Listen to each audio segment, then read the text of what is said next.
When the phone rings के episode 5 के शुरुआत में हमें थोड़ा पीछे ले जाते हैं, जहां हमें पिछले एपिसोड में छोड़ा था। सायुन को फिर से देखा जाता है जब वो पार्टी में आता है। हीजो के सीक्रेट के बारे में सोचते हुए वो यून हुई को अपनी बीवी को टॉयलेट ले जाते हुए देखता है और उनकी बातचीत सुन लेता है। बाद में वो यून हुई से सामना करता है और पूछता है कि हीजो सेलेक्टिव म्यूटेंट से अभी भी सफर क्यों कर रही है। वो यून हुई को कॉजन करता है कि हीजो के साथ ठीक से बिहेव करे। पार्टी के दौरान वो बार बार अपनी बीवी की तरफ देख रहा होता है जब उसके फादर इन लॉ उससे पूछते हैं कि वो अपने डैड की कैंपेन ज्वाइन कब करेगा। रात के 10 बजे सायुन को 406 का कॉल आता है और वो रूफ टॉप पर हीजो का जैकेट देने चला जाता है। वहीं पर वो देखता है कि हीजो किसी से फोन पर बात कर रही है। डर के मारे वो फोन छुपा लेती है और गिर जाती है। सायुन उसे पकड़ लेता है और परेशानी के साथ पूछता है कि क्या वो सुसाइडल है। हीजो हिचकियां लेने लगती है और सायुन उसे कहता है कि वो एक आवाज निकाले, लेकिन वो उसे मना कर देती है। सायुन फ्रस्ट्रेट हो जाता है कि वो सच क्यों नहीं बताती। तभी उसे दोजे का कॉल आता है जो इन्फॉर्म करता है कि 406 उनके बिल्डिंग के अंदर ही है। इसी बीच हीजो लिफ्ट लेके नीचे जाने लगती है और सायुन रियलाइज करता है कि वो डेंजर में हो सकती है, इसलिए वो सीढ़ियों से नीचे जाने लगता है। पार्टी में सायुन हीजो को ढूंढ लेता है और दोजे को कॉल करके गेस्ट लिस्ट सिक्योर करने को कहता है। पार्टी के बाद जब वो घर जाते हैं, सायुन चेक करता है कि क्या हीजो के घुटने पर अभी भी स्कार है। फ्लैशबैक के थ्रू हमें पता चलता है कि बचपन में हीजो को एक कुत्ते के काटने का डर था, लेकिन सायुन ने उसे बचा लिया था। वो ये सोचता है कि कैसे उसने बिना चिल्लाए दर्द को सह लिया। उसी रात दोनों सो नहीं पाते और अपने अपने ख्यालों में खोए रहते हैं। सायुन सोचता है कि हीजो से बात करे, लेकिन सोचता है कि वो खुद भी उससे कुछ सीक्रेट छुपा रहा है। नींद की कमी के कारण सायुन अपने वर्क मीटिंग में सो जाता है और यंगू को लगता है कि उसकी प्रेजेंटेशन बोरिंग थी। बाद में सायुन यंगू को अपनी बीवी से बात करते हुए सुनता है और उससे पूछता है कि क्या उसके शादी में कुछ सीक्रेट्स हैं। यंगू सरप्राइज होता है, लेकिन सायुन को तसल्ली देता है कि अगर बात पैसे की है तो चिंता मत करो। दूसरी तरफ हीजो और उसकी टीम इंटरप्रेटर की जॉब मिलने की खुशी में सेलिब्रेशन करते हैं। एक्सीडेंटली हीजो सायुन को एक हार्ट इमोजी भेज देती है जो उसे शर्मा देता है और वो ओवरथिंकिंग करने लगता है। सायुन उसे कांग्रेचुलेटरी मैसेज भेजता है और हीजो उसे थैंक्स कहने के लिए खाना खिलाने का ऑफर करती है।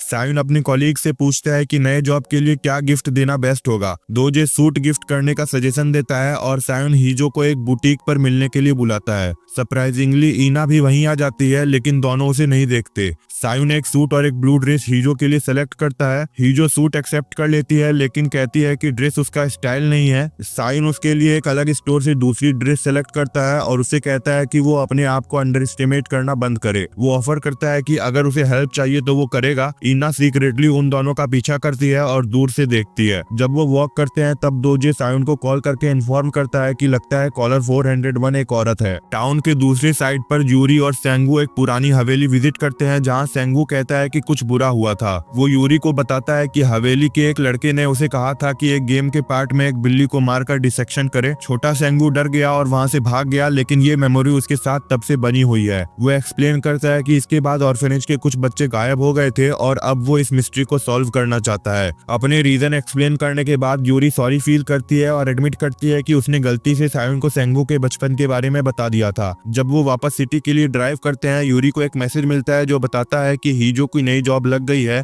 ऑब्वियसली वो इस खबर से एक्साइटेड हो जाती है। सेंगू हीजो को टेक्स्ट करके ड्रिंक्स के लिए इनवाइट करता है। सायुन मैसेज देख लेता है और उसे एक्सेप्ट करने को कहता है। डिनर का प्लान बन जाता है जो अब 4 लोगों की मीटिंग बन जाती है, क्योंकि यूरी भी सेंगू के साथ ज्वाइन कर लेती है और सायुन भी टैग अलोंग कर लेता है। डिनर पर एक और जेलसी का राउंड शुरू होता है सेंगू और सायुन के बीच। सेंगू गुस्से में पूछता है कि सायुन उसके बारे में इतना क्यूरियस क्यों है, लेकिन हीजो बीच में आकर बात को संभाल लेती है। चीजें तब और कॉम्प्लिकेटेड हो जाती है जब सेंगू हीजो के कॉलेज के दिनों को याद करता है जब वो न्यूज एंकर बनने का सपना देखती थी और दोनों साथ कॉलेज ब्रॉडकास्ट रूम में म्यूजिक सुनते थे। मिस्टीवियस यूरी मजाक में पूछती है कि क्या दोनों के बीच कुछ हुआ था। वो गलती से ये भी पूछ लेती है कि हीजो ने न्यूज एंकर बनने का सोचा कैसे जब वो म्यूट है। ये बात सेंगू और सायुन के बीच टेंशन और बढ़ा देती है और हीजो को बीच में आके समझाना पड़ता है कि वो अपने नए जॉब से खुश है। फ्रस्ट्रेटेड होकर वो फ्रेश एयर लेने के लिए बाहर चली जाती है और सायुन उसके पीछे चला जाता है। बाहर सायुन 2 बहनों को घर जाते हुए देखता है और याद करता है कि कैसे हीजो ईना की मदद करती थी जब उसके पास हियरिंग एड्स नहीं थे। उस वक्त सायुन को ये देखकर फ्रस्ट्रेशन होती थी कि हीजो सब कुछ चुपचाप से एक्सेप्ट कर लेती थी। वो चाहता था कि हीजो खुद के लिए फाइट करे या कुछ तो करे। जब वो ये सब याद कर रहा होता है तभी उसका फोन बजता है और कॉलर 406 का कॉल आता है। इस बार हीजो ईना के वापस आने की बात छेड़ती है क्योंकि उसे अपनी बहन का मैसेज मिला था। वो क्यूरियस होती है कि क्या सायुन का माइंड बदलेगा जब वो ईना को फिर से देखेगा। सायुन इंसिस्ट करता है कि ऐसा कुछ नहीं होगा और हीजो पूछती है कि क्या वो सिर्फ रिस्पॉन्सिबिलिटी या सिंपैथी की वजह से उसके साथ है। सायुन अपनी असली फीलिंग्स कन्फेस करने ही वाला होता है कि तभी एक ट्रक उसे टक्कर मारने वाला होता है। हीजो ये सब देखती है और जल्दी से भागकर सायुन को हटाने के लिए आ जाती है। उसी वक्त हीजो सायुन को आवाज देकर संभालती है और खुद को उसे हटाने के लिए उसके तरफ कूद जाती है। सायुन उसे अपना नाम फिर से बोलने की भीख मांगता है, लेकिन हीजो डिनाई करती है कि उसने कोई आवाज निकाली। सायुन उसे अपने हाथ संभाल कर रखने की एडवाइस देता है क्योंकि वो हर्ट हो चुकी थी। उस रात हीजो को रियल किडनैपर का कॉल आता है। अगले दिन हीजो और नए इंटरप्रेटर्स अपने पहले दिन के लिए रिपोर्ट करते हैं। सायुन प्रॉमिस करता है कि वो साइन लैंग्वेज सीखेगा ताकि इंटरप्रेटर्स के साथ बेटर कोऑर्डिनेट कर सके।